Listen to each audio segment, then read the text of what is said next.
My name is Jan Apperlo and I'm presenting about my thesis, which was titled Makers of a Better Future, Assisting Young Men to Navigate Mental Health and Socio-Economic Problems in Post-Conflict Northern Uganda. I've been writing this thesis as part of my master's at the University of Amsterdam for my studies in medical anthropology and sociology. It's a big honor that I can present here today, though unfortunately I'm not there in person because I'm currently working in Malawi. Before I share more about my studies and my findings, I'd like to introduce a bit more about myself and about medical anthropology. Medical anthropologists study health-related issues from a social science perspective. This means that we look at illness and how people experience and deal with that, as well as healthcare systems as a culture. Personally, I have been working in mental health care for the last 6 years at the Crisis Unit for Youth, and that made me very much interested in how young people deal with mental health problems in different contexts. At the same time, I got involved in a private initiative supporting war-affected youth in northern Uganda, so the combination of the two things made that I made kind of the starting point for my research. Well, what is my research area then? And in northern Uganda, there has been 20 years of violence between the Lord Resistance Army and the Ugandan government. During that time, about 660,000 people have been abducted by the Lord Resistance Army to fight for them. Of these were many children and youth. Furthermore, 2 million people have been displaced by the Ugandan government into refugee camps. So although the country is now safe again since 2007, the population is still dealing with the legacy of this war. This has been researched by both clinical medical researchers and social scientists, and the conclusion from for instance Vink et al. In 2007 is that 74.3% of the population is suffering from post-traumatic stress disorder, PTSD. This influences how people can maintain peace and build peace in society.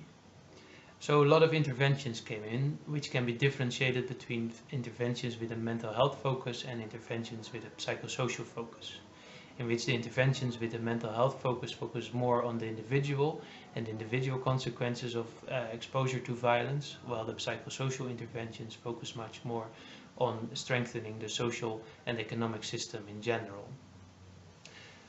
Another issue is that there has been a simple perspective on gender, in which men are often portrayed as the breakers, the people who will make future violence, and women are often portrayed as victims and makers of peace. Together, this framework brought me to the research question, which is: are young men in Lira who are affected by violence during the war effectively helped by the RD intervention to better cope with the possible mental health consequences of exposure to violence? RD is the small local initiative which I worked with for 2 months during my field work. I joined them on their programs to secondary schools in which they supported formerly abducted youth through counseling. I organized focus group discussions with the youth groups which were involved in these interventions, and after that I had in-depth interviews to get in-depth understanding of their problems. I did more than that to gain a bigger perspective. I used different qualitative research methods. I did participant observations with the youth as well as with the counselors, and I also had the time to have girls involved in my research, as well as some parents and about 10 health workers involved in different interventions around Lira.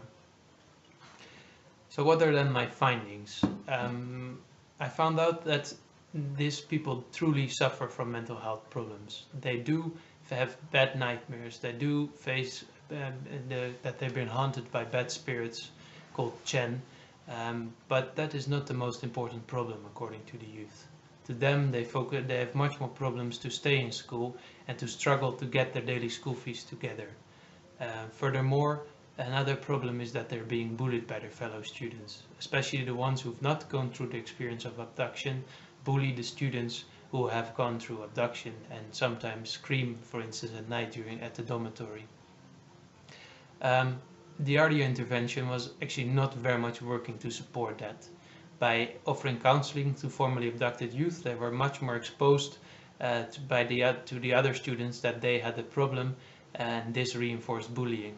So both the problem of collecting school fees as the problem of being bullied was reinforcing their nightmares and other mental health problems they were facing due to their pasts. In spite of all these problems, these young men managed to stay in school. So they cannot be portrayed as the breakers in society at risk for future violence. They are actually the makers of the future in Uganda.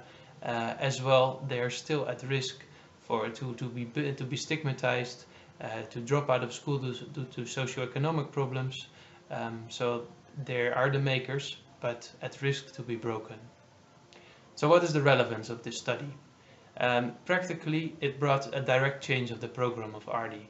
So due to my research, the focus changed to include all students in the intervention to avoid that it does harm and actually contributes to stigmatizing than that it doesn't. In general, I think my study shows the importance to ensure that you know the local context before you implement an intervention. And if you do not do that, that there is a risk of harm.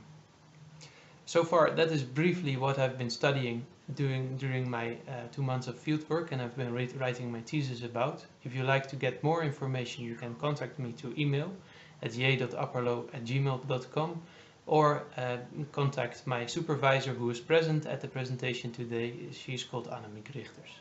Thank you very much for your attention.